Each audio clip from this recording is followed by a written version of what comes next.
Well, hello there, YouTube. I just went and put gas in this thing for the first time in 2015. The last time I put gas in this thing was 10/15 of last year. I've ridden it since then, but I think I was so cold I went home. That's one of my big no-nos, is to ever leave your gas tank not topped off and during those winter months. But anyway, I thought I'd take the old DR out because I haven't ridden her. I'll have to look to see when the last time it was I rode it. Seems like it was pretty cool. I don't remember the last time I rode it, to be totally honest with you. Trying to think what I did. I know it's all dirty and got grass and crap on it. I don't know if that was that foggy ride or I don't remember. When I went up to that old truck with the big V12 in it. Speaking of that truck, I got this little thing I bought into it when it was first introduced. I got it for like 20 bucks or something like that. Maybe it's 25, but it was the little Amazon TV stick. So I plugged that thing in here a couple of days ago and been goofing around with it off and on. And one of the apps, the TV apps I downloaded, was this thing called Classic TV. There's not a lot of shows on there, but to my utter amazement is the entire series that was called Movin' On. Now, I've talked about that series before. It's Sonny and Will and their 74 Kenworth. The series ran for a couple years. It was 74 and through 76. But man, oh man, does that bring back some old flashback memories. So I did some research and I found the guy that owns the truck now, and he also owns the BJ and the Bear truck. And if you guys ever watch American Trucker, I think it's probably a couple years old now, but he did an episode where they took the BJ and the Bear truck to the Kenworth plant, because both those trucks, the BJ and the Bear cab over engine, or COE, we called them flat nose trucks when I was a kid, but both of those were specially built for well, the Moving On one was built by MGM Studios. I don't recall who the BJ and the Bear. But anyway, they got plaques in them showing that they were specially built. You know, ooh, there's Mount Rainier sitting there. Which reminds me of one other thing we're going to cover here. But anyway, yeah, seeing that series and seeing the guy that owns both of those trucks. Some childhood flashbacks. I was a wee little tyke back in those days. God, it feels good to be on this thing. It's so, well, in a dual sport scheme of things, it's not considered a light bike, but compared to Spiders and Harleys, it's considerably light. I just love this old school, air-cooled, simplistic, live forever, can't kill it, no matter what. You'd have to run it out of oil to hurt this thing. So one thing I've never seen is the inside. Well, that's not really true. I've resealed the cam covers on a couple of them, which mine needs to be done also. But never had a motor out of one of these things ever. Another gentleman I work with, he's been around the motorcycle industry for a long time too, and he's never seen the inside of one of these either. They just don't break. You can't kill these things, and they got that perfect balance of, you know, of still being very streetable but yet very off-road capable, you know, shy the weight. But if you grew up in the era of bikes I did, that kind of weight doesn't bother you. I mean, you can't ride this thing, well, you could ride it on a motocross track, but it wouldn't be the best performer. Anyway, you know, the old XT500 and stuff like that, they really short, wow, really short suspension. we're gonna have to test something out here. Mount Rainier sitting there, so pretty. I wonder. Oh no, I got another place I'm gonna try. But anyway, I love these old gals. Just because they're in between, like, you know, currently in the Japanese, you got, you know, like the Honda XR650L that shockingly for 22 years now is still in existence. I've never been a big fan of them. They're very, very, very top heavy, and I think they're about the same weight as this, maybe a pound or two more.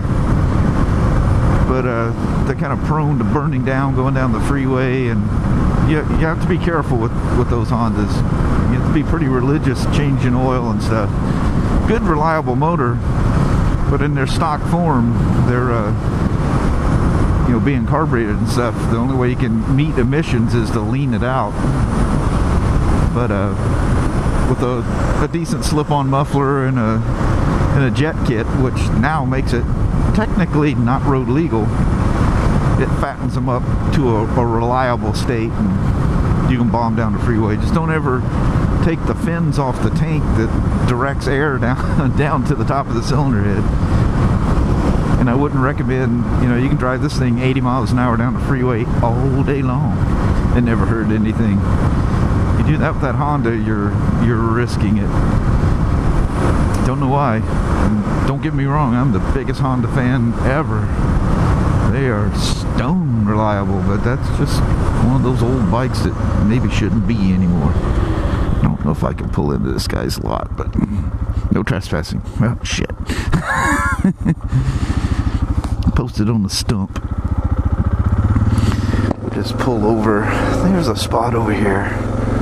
Didn't I see it from here when I was on the iron the other day? Oh yeah, right there. Let's try something here. Thanks to my good friend XXX Deadhead. And why I didn't think about this is like beyond me. But I keep an extra Hero 3 Plus Black set up just like this with a lanyard, and it defaults into I have it set to default into camera mode, and I take pictures with it, and then I have the other GoPro with me, like events and stuff, like what's coming up next Saturday. We're having a big open house at Pro Caliber in Vancouver. So well, this will bring me to another story I'll explain here in just a bit. So anyway, I decided, since the Hero 4 Silver, which I rarely use, is just sitting there and it's got a built-in LCD on the back, why don't I swap out and put that camera in my little carry-all case here. It is set to default to video, and it's in narrow mode.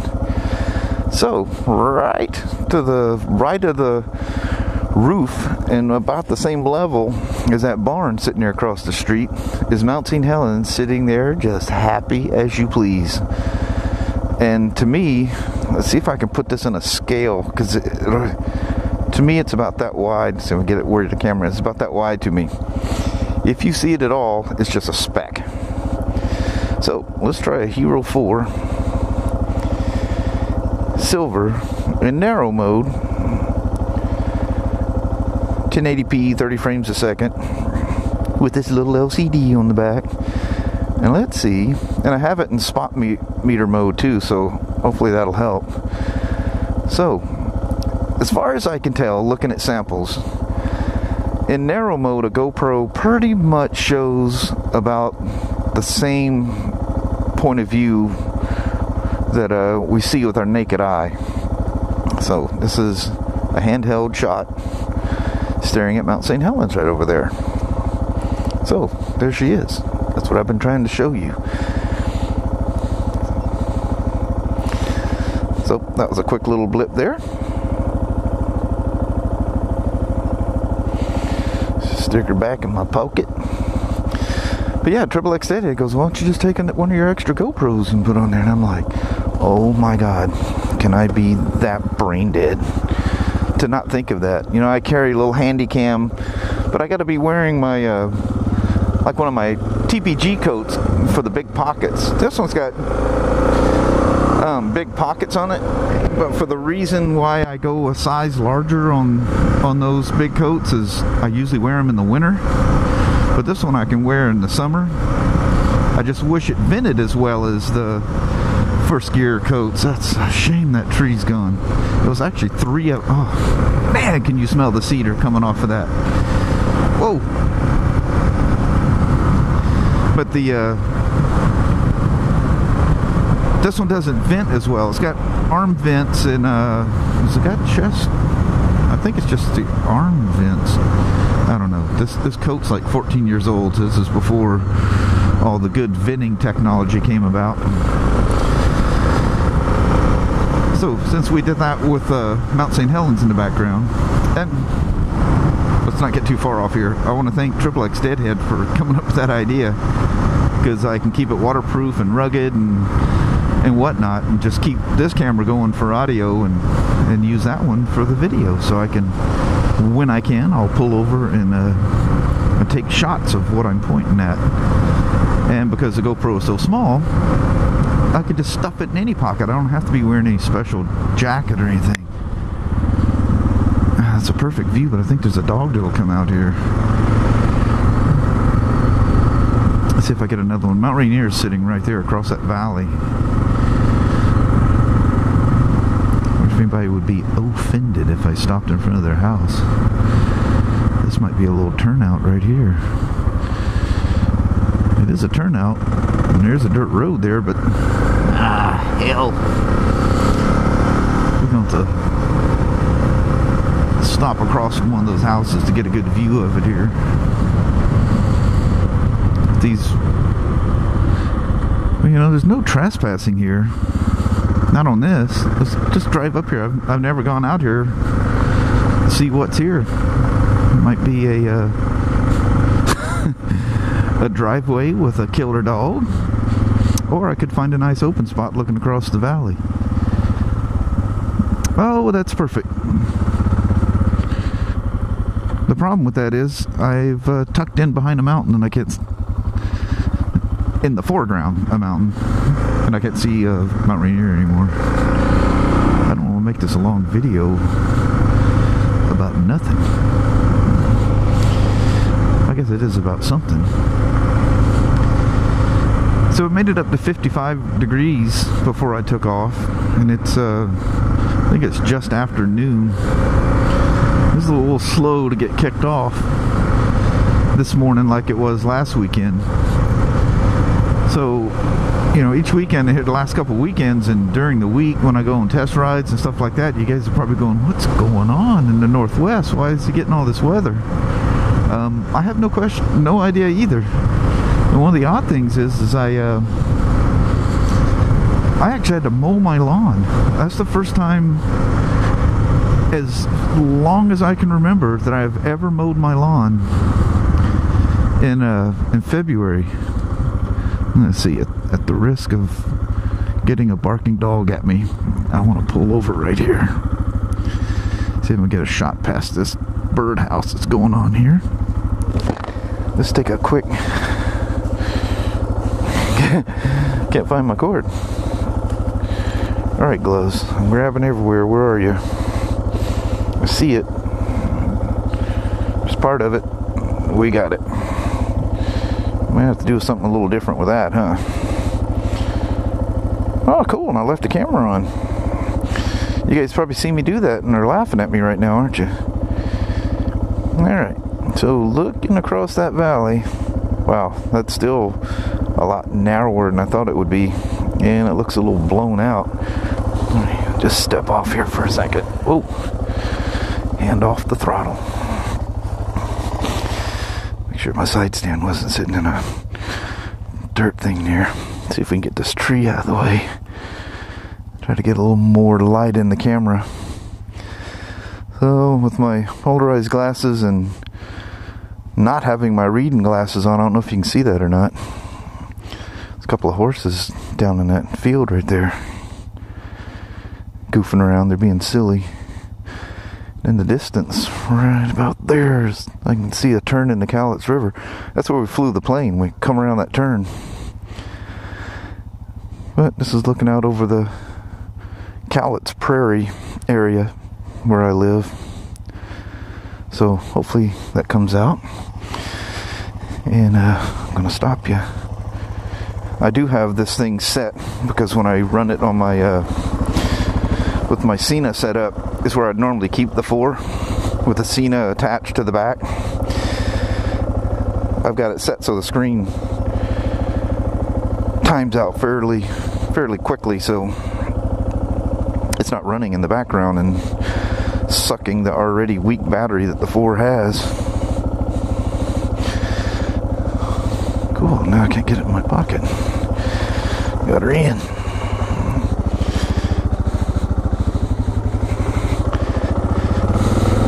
So there. That's my test of XXX Deadhead's idea of keeping a GoPro in my pocket. And I decided to go with narrow view and spot metering just to pull it in a little bit better. And hopefully that did work. So, I hope you guys enjoyed that, and I hope it works out well. If it does, I'll keep this camera in my pocket all the time. Oh, I thought we had an eagle there for a second. I don't know why I seen white. It must have been a reflection or something. But it's just a huge, huge raven that flew in that tree. So, for the moment, until the next time, I'm out.